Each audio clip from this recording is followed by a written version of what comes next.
నమస్తే. ఎన్నో భవిష్యత్తుకు సంబంధించిన విషయాలు మాట్లాడే పివి రెడ్డి సార్, పొలిటికల్‌కి సంబంధించి మాట్లాడినప్పుడు ఖచ్చితంగా నిజమైన సందర్భాలు, రుజువైన సందర్భాలు ఉన్నాయి. అదేవిధంగా ఎంపీ ఎలక్షన్స్ జరిగే మూడ్‌లో ఉన్నాం. నేను ఈ వీడియో చేసే టైంకి. సో, ఎలా ఉంటుంది భవిష్యత్తు? అసలు ఏ పార్టీ నెగ్గుకొస్తుంది? ముఖ్యంగా తెలంగాణకి సంబంధించే మాట్లాడితే అధికారంలో కాంగ్రెస్ ఉంది. బీజేపీ ఉవ్వెత్తున ఎగిసి పడుతోంది. నేను గట్టి పోటీ అంటోంది. అసలు మాకే ఎక్కువ సీట్లొస్తాయి అంటోంది. మరి ఇవి 2 ఇంత గట్టిగా పోటీ ఇస్తున్న ఈ టైంలో బీఆర్ఎస్ ఏం చేస్తోంది? అధికారం ఎవరి చేతుల్లోకి వెళ్ళబోతోంది అటు సెంట్రల్‌లో? ఈ విషయాల గురించి మాట్లాడే ప్రయత్నం చేద్దాం. అసలు మెజారిటీ ఎవరికొస్తుంది? ఏం చెప్తారు? తన దివ్య దృష్టి ఏం చెప్తుంది? ఈ విషయాల గురించి మాట్లాడే ప్రయత్నం చేద్దాం. నమస్కారం సార్. నమస్కారం మేడం. సార్ ఏమిటి సార్ పరిస్థితి? అసలు తెలంగాణకి సంబంధించి మాట్లాడితే చాలా గట్టి పోటీ ఉందనే చెప్పొచ్చు. అసలు ఇంతకుముందు బీజేపీ మనం ఒక 5 ఇయర్స్ బ్యాక్ చూస్తే లాస్ట్ ఎలక్షన్స్ బీజేపీ ఉందా అన్న డౌట్ ఉండింది. అవును. ఇప్పుడు బీజేపీ పరిస్థితి చూస్తే గట్టి పోటీ ఇస్తోంది. అలాగే కాంగ్రెస్ ఎలాగో అధికారంలోనే ఉంది. అది కూడా చాలా షార్ట్ టైమే అయింది. మొన్ననే ఎలక్షన్స్ జరిగాయి. అదే ఊపు మీద ప్రజలు ఉంటారు అన్న నమ్మకంతో ఉంది. మళ్ళీ కాంగ్రెస్‌కే మాకే పట్టం కడతారు అటు ఎంపీ సీట్ల విషయంలో కూడా అని. మరి ఇవి 2 ఇంత గట్టిగా పోటాపోటీగా ఉంటే మరి బీఆర్ఎస్ అసలు సిటీలో విషయానికొస్తే చాలా మెజారిటీ సీట్లు సిటీలోనే వచ్చాయి. హైదరాబాద్‌లోనే ఎక్కువ వచ్చాయి ఎమ్మెల్యే సీట్లు. మనకి బీఆర్ఎస్‌కి సంబంధించి ఆలోచిస్తే. మరి అసలు ఓవరాల్‌గా ఎంపీ సీట్లు ఎవరికొస్తాయి? సెంట్రల్‌లో ఎవరు గెలవబోతున్నారు? మళ్ళీ మోదీ గారినే మనం పీఎంగా చూస్తామా? మీరేం చెప్తారు? మీ దివ్య దృష్టి ఏం చెప్తుంది చెప్పండి? Good madam. Thanks madam. So, political మేధావులకు, కార్యకర్తలకు, లీడర్స్‌కి దయచేసి నేను మాట్లాడే మనోభావాలు, నేను మాట్లాడే మాట ఏదో వ్యక్తి మీద గాని, పార్టీ మీద గాని, ఏ పార్టీపై అభిమానంతో నేను మాట్లాడట్లేదు మేడం.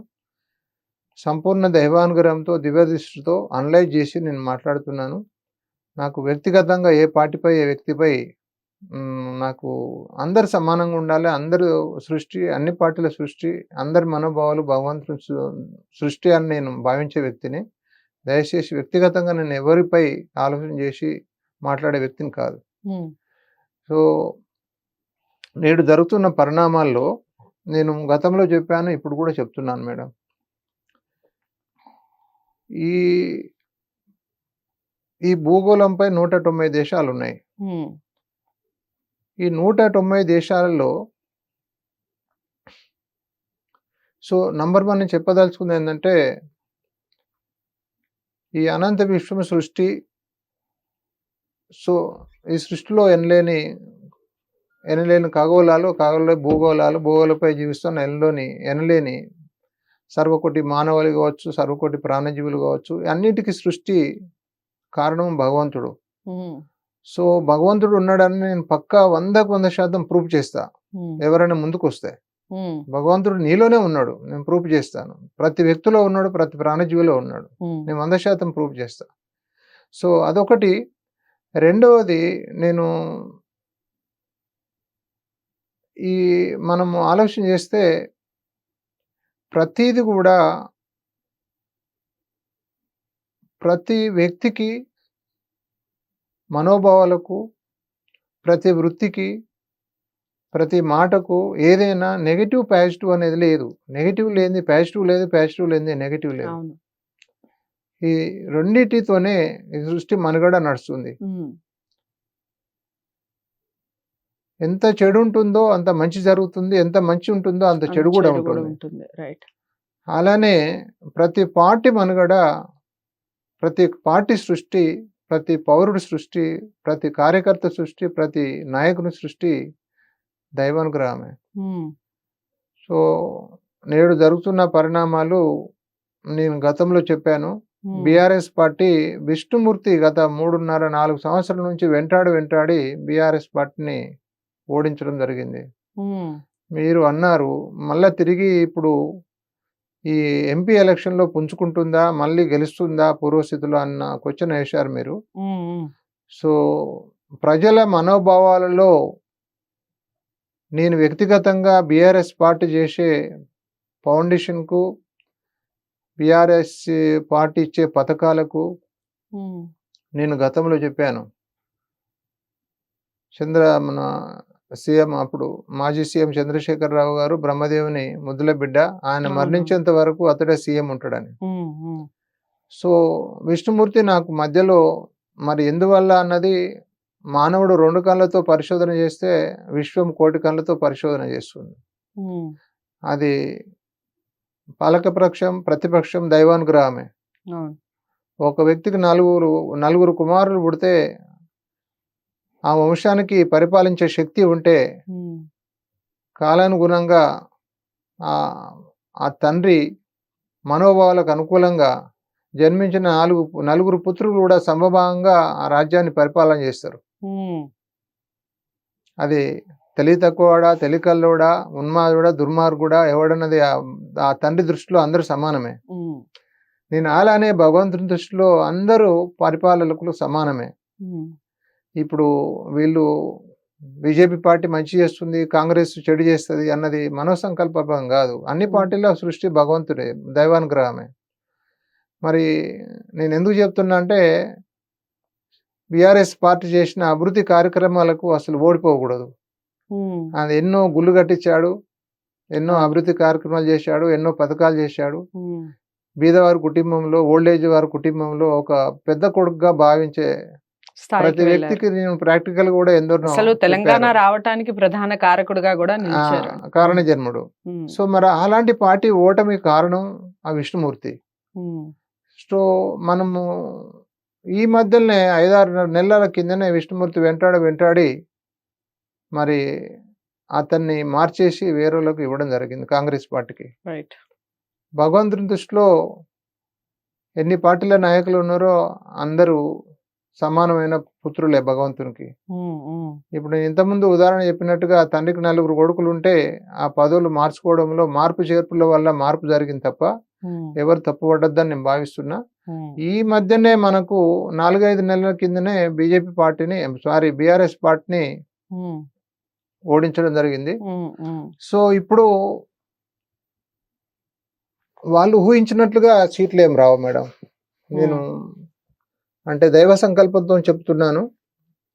వాళ్ళు ఊహించినట్టుగా మా సీట్లు రాకపోవచ్చు. బీఆర్ఎస్ పార్టీ ఊహించినట్లుగా సీట్లు రాకపోవచ్చు. అన్ని సీట్లు రావు. అన్ని సీట్లు రావు.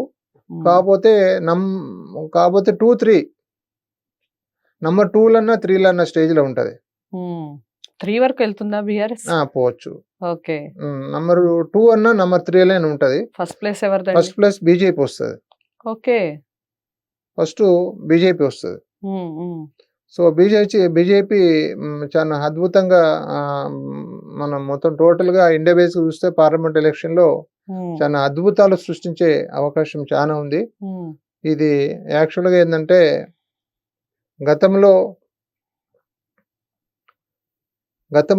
యాక్చువల్గా ఉమ్, బీజేపీ మనుగడ, బీజేపీ విధి విధానాలు, బీజేపీ సృష్టి, బీజేపీ ఫౌండేషన్ ఉమ్, పక్కా నేను గతంలో చెప్తున్నాను, ఇప్పుడు చెప్తున్నాను, పక్కగా భగవంతుడు నిర్మించుకున్న పార్టీ, భగవంతుడు నడిపిస్తున్న పార్టీ. అయితే నేను సంపూర్ణంగా భగవంతుడు కూడా మీరు చూడండి గతంలో ఉమ్, భగవంతుడు మనం ప్రతి మానవుడు ఏదో రకంగా జన్మించిన ప్రతి మానవుడు ఏదో రకంగా కులమతాలు ఏదైనా ప్రతి వ్యక్తి భగవంతుడి దీవిస్తాడు, ముక్తుడు ఎవరైనా కూడా. ఉమ్, మరి గతంలో 190 దేశాల్లో కరోనా వైరస్ను సృష్టించింది భగవంతుడే కదా. ఉమ్, అంటే శత్రు స్థానాన్ని సృష్టించింది కూడా భగవంతుని విశ్వరూపాలు. రైట్. ఇది నేను ఎందుకు చెప్తున్నా అంటే గెలిపోవటంలలో ఎదుటి వ్యక్తిలో ఉన్న వ్యక్తులు వేరువేరు కావచ్చు. వ్యక్తులను ఆటాడిచ్చే, వ్యక్తుల దేహాన్ని ఆటాడిచ్చే శక్తి దైవశక్తి ఒకటే. ఉమ్, కర్మానుసారంగా వృత్తులు, శక్తులు, స్థానాలు మారుతూ ఉంటాయి, పదవులు మారుతూ ఉంటాయి. ఉమ్, ఉమ్, కాబట్టి ఇప్పుడు సృష్టి కాలచక్రంలో కానగను ఊహించని విధంగా రేవంత్ రెడ్డి గారు రావడం జరిగింది. ఓకే. చరిత్రలో ఉమ్, ఊహించని విధంగా సర్ప్రైజ్ రిజల్ట్ రావడం. నేను గతంలో కూడా చెప్పాను సర్ప్రైజ్ రిజల్ట్ వస్తుందని. అవును. సో నేడు జరుగుతున్న పరిణామాలు కూడా ఇప్పుడు మనకు ఎంపీ ఎలక్షన్లో కూడా మన తెలంగాణలో కావచ్చు, సెంటర్లో కావచ్చు, చాలా సర్ప్రైజ్ రిజల్ట్ రాబోతుంది ఉమ్, బీజేపీ పార్టీకి. గతంలో చరిత్రలో కనివిని ఎరగని విధంగా సర్ప్రైజ్ అత్యధిక మెజార్టీతో రావచ్చు, అతి స్వల్ప మెజార్టీతో కూడా ఆ భగవంతుడు బయట ఎక్కిచ్చిండు. పాతాళ లోకంలో పడ్డ వ్యక్తికి భగవంతుడే కాపాడిండు, భగవంతుడు గట్టెక్కిచ్చిండు అనే పదాలు మనం రేపు ఎంపీ ఎలక్షన్ల తర్వాత మనం వాడుకుంటాము. ఓకే. అంటే నా విజన్ ప్రకారంగా, నా అనలైజ్ ప్రకారంగా దయచేసి నేను మానవుణ్ణే, నేను 2 ఆన్సర్లు ఇవ్వడం జరుగుతుంది. ఎవరు తప్పు పట్టకూడదు. బీజేపీ పార్టీ 100% అది విన్ అవుతుంది. అత్యధికమా అత్యల్పమా అనేది వేచి ఈ చూడాలి. రెండిటిపై ఆధారపడి ఉంది. ఆ 2 కూడా గత చరిత్రలో లేని ఒక సర్ప్రైజ్ పదాలు మనం కొన్ని వాడుకుంటాం. ఓకే. ఈ గెలిపోవటములలో కొన్ని సర్ప్రైజ్ పదాలు మనం వాడుకుంటాం రైట్. రాబోయే ఎలక్షన్లో. ఓకే. అదండి విషయం. మొత్తానికి బీజేపీ వాళ్ళకి అన్ని రకాలుగా శుభవార్త అనే చెప్పొచ్చు. అత్యల్పమా అత్యధికమా అనేది కాసేపు పక్కన పెడితే మొత్తానికి మళ్ళీ మోదీ గారే గవర్నమెంట్ ఫామ్ చేస్తారు అనేది ఒక శుభవార్త. అంతేకాకుండా ఇక్కడ తెలంగాణలో కూడా బీజేపీని ఎక్కువ సీట్లు, ఎంపీ సీట్లు గెలుస్తుంది అనేది తన దివ్య దృష్టి ద్వారా చెప్పడం జరిగింది పివి రెడ్డి సార్.